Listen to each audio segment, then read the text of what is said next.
You wake up on a gray morning, the air weighed down by a heavy silence as your routine moves you automatically toward the mirror.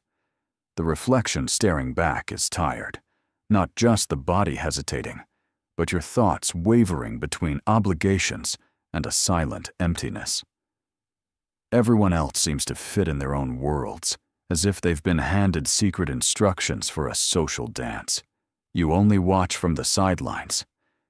Even in a crowd, a sense of not belonging echoes, not out of choice, but from the strange gap between expectation and reality, longing and conformity. Your body stands firm, but your mind drifts, searching for signals of acceptance that never quite land. There's a subtle restlessness, a diffuse anxiety, like an invisible bridge is missing, one that should connect what you feel inside, what your body expresses, and everything happening around you. It's tempting to blame the rush of modern life.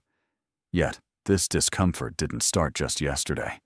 It emerges whenever the outside world demands emotional neutrality, while inside, desires and frustrations tumble over each other. This isn't a matter of personal weakness or lacking purpose or energy. It's a slow-formed disconnection between mind, body, and those silent expectations society places on every gesture and choice. The paradox, adjusting while also staying true to your feelings, is older than any technology or passing trend. It hides in subtle details, a declined invitation, an opinion kept quiet, a physical stance molded to avoid standing out, even while every fiber inside you wants the opposite. Some say, just choose to change. Use willpower, they insist. Yet, the silent anxiety that grows in social settings, the feeling of being out of place even among familiar faces, doesn't fade with motivational speeches alone. It all feels denser, more visceral. The body reacts, tense muscles, shallow breaths, the mind questioning its worth, while the world, indifferent to this intimate drama, speeds on at the same impersonal pace. This gradual distance between the three spheres isn't a sign of personal inadequacy, but rather the result of a complex human architecture that many prefer not to name. Still, to understand this phenomenon, to see how mind, body, and society weave each experience of belonging or exclusion, can mark the beginning of a new journey. A journey inviting you to seek meaning, not because the world demands it, but because every part of you starts to talk again. And it's here, in this ambiguous territory between what you feel, what you show, and what the world expects, that the answer few dare to explore might be found. Behind the recurring sensation of not fitting in, there's a deeper narrative that rarely finds words. The mind, tireless in its search for meaning, tries to explain the emptiness growing within, especially when the body reveals it in subtle ways.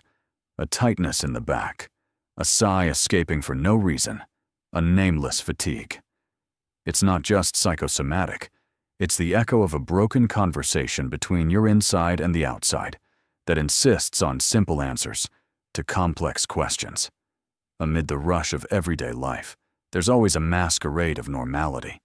We play our parts, smile in meetings, sit through small talk on surfaces where our minds long for depth. While the body adopts practiced postures to avoid attention, the mind rehearses arguments to explain the growing distance. Adults, especially, learn to mask their gaps, making authenticity a rare luxury. The world outside, meanwhile, relentlessly demands efficiency, adaptability, and instant happiness, while hiding the cost buried in hidden silences. Many chase frantic productivity for the illusion of belonging, hoping overloaded schedules fill that lost sense of purpose. But in this frantic pace, the disconnection deepens. The mind calls for meaning, the body replies with exhaustion, and the surrounding world mistakes fatigue for weakness. Anxiety, in this landscape, isn't just an external enemy. It's a sign there's a bridge yet to be built, a conversation still muted between wanting acceptance and staying true to yourself. Every forced attempt to fit in leaves tiny cracks in identity until the moment comes when fatigue can no longer be ignored. That's when the uncomfortable question surfaces. Is it really possible to harmonize mind, body, and the external world without sacrificing essential parts of who you are? The doubt remains, fermenting quietly, while life races on. But the search for an answer has already begun, and the journey to reconnect will, inevitably, challenge everything you thought you knew. The need to belong never shows up in predictable ways. Some days, you wake at the center of your own world, feeling every choice has meaning, your body light, your energy aligned. Then it just takes a sideways glance, an offhand remark, or awkward silence in the middle of a conversation for doubt to creep in once again.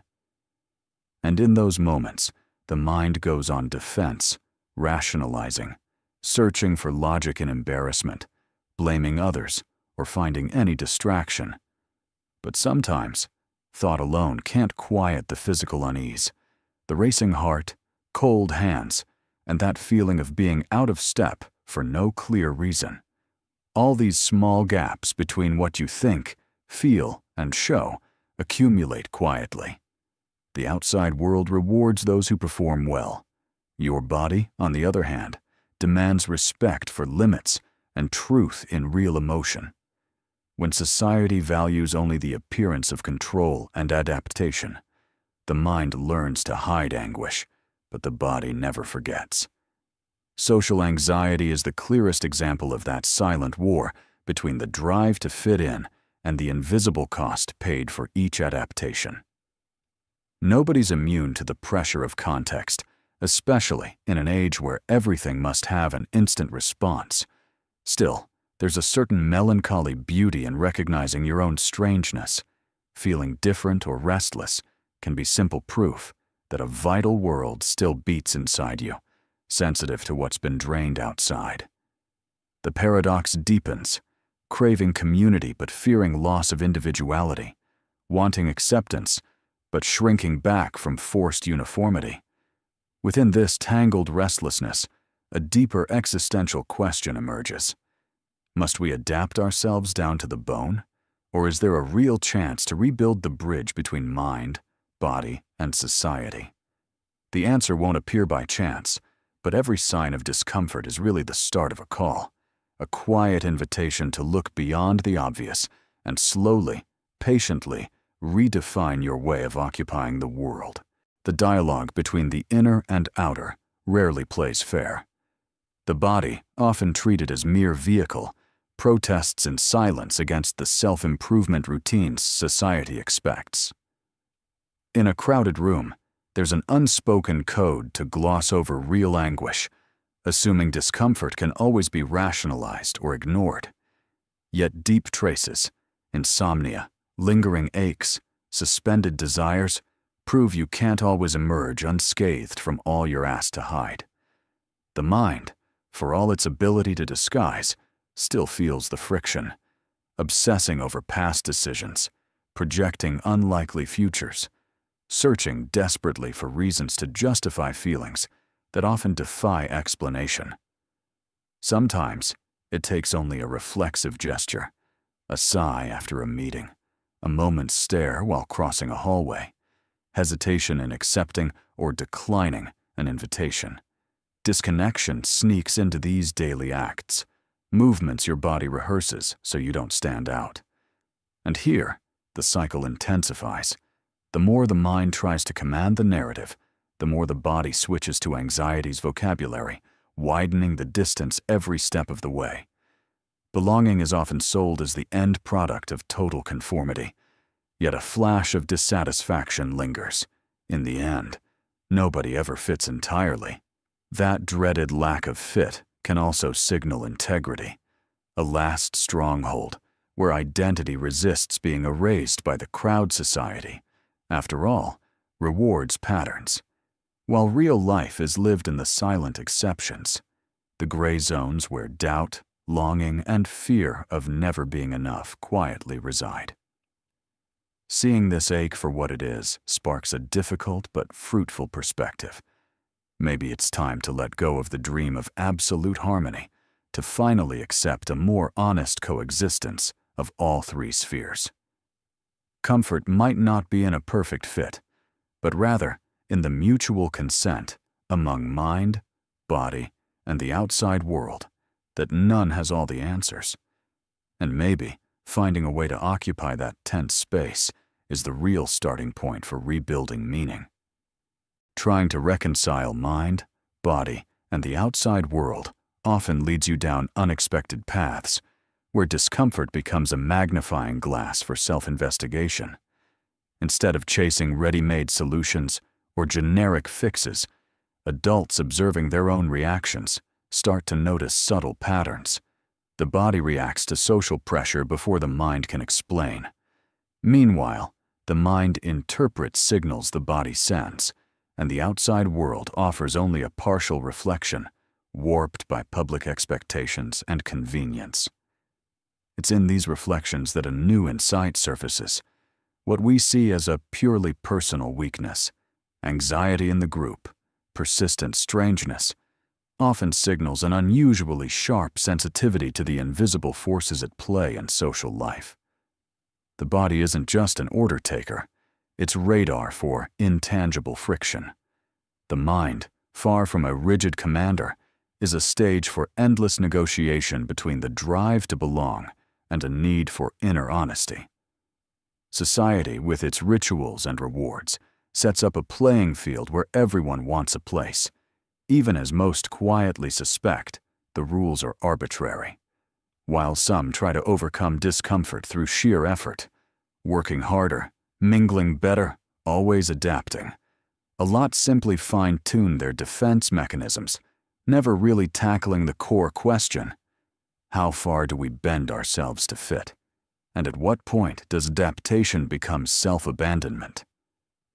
That question stretches beyond single individuals.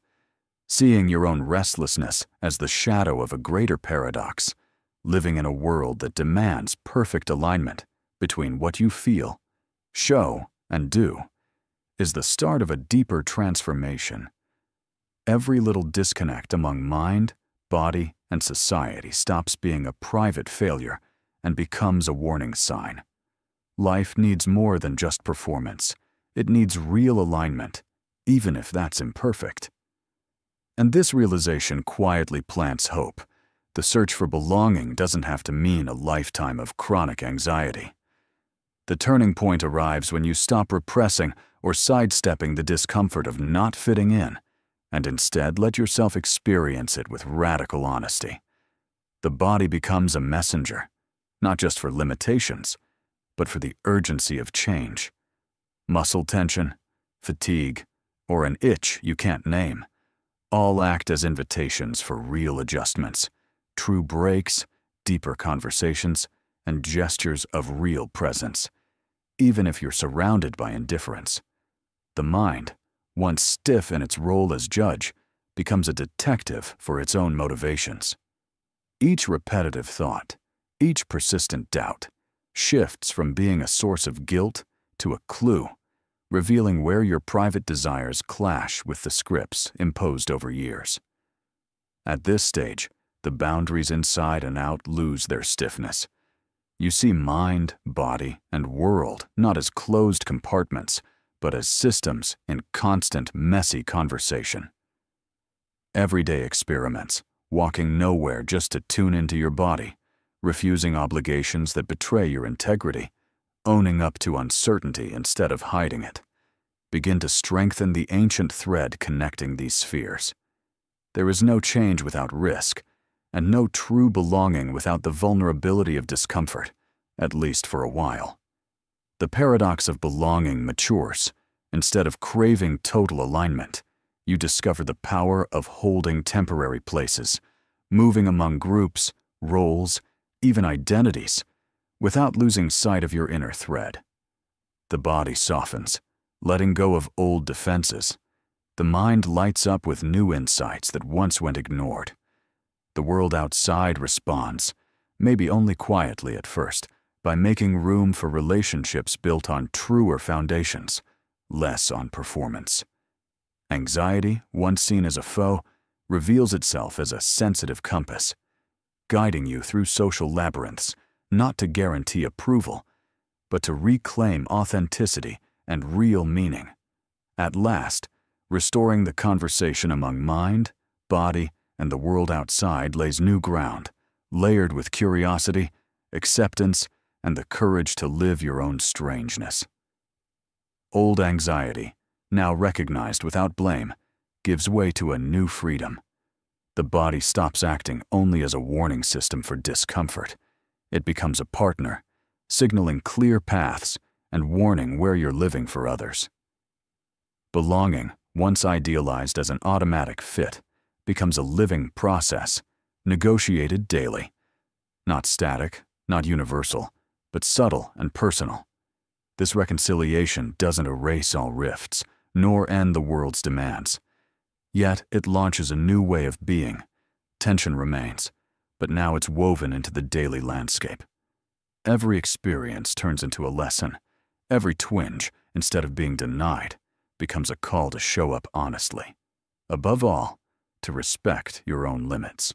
You discover, in the end, that truly belonging doesn't mean disappearing into the crowd or betraying private dreams to calm public demands.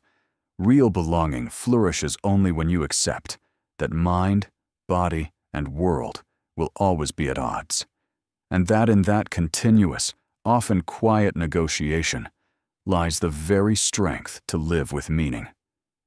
This rare, hard-won clarity lets you see that the search for your own space is endless, but it also renews itself, moment by moment, through the honesty of someone who refuses to become a bystander in their own story. The feeling of being a stranger, even in familiar places, leaves marks that last decades, and it's precisely in this lasting sense of not belonging that the most fruitful paradox emerges. By seeing that mind, body, and the world outside are threads woven by ongoing conflict and dialogue, you reject the destiny of a mere onlooker to your pain. The body, once ignored or disciplined only to obey, now grounds your self-knowledge. It signals through unshareable sensations, when routine drains you, when the environment suffocates, when your soul pleads for mercy.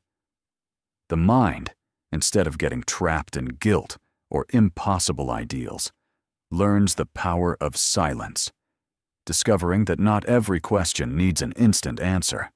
Sometimes the only courage needed is to hold a doubt long enough for it to reshape you.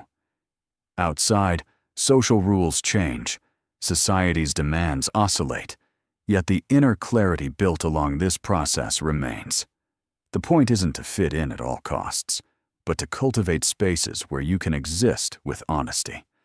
Old cracks, now seen in fresh light, become maps to authentic paths.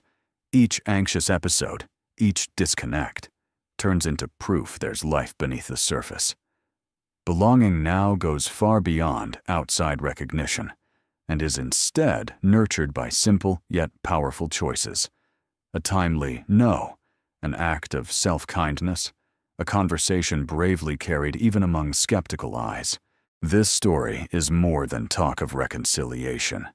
It's an invitation to those unwilling to numb their deepest feelings just to keep up with the world's pace. It awakens in every attentive listener the chance to break the spell of blind adaptation and, stone by stone, invent the road toward true presence. Because in the end, belonging isn't about adjusting to the world. It's about daring to change while holding true to your core. And anyone who's felt that shift knows. The quiet power of authenticity often outlasts any noise of approval.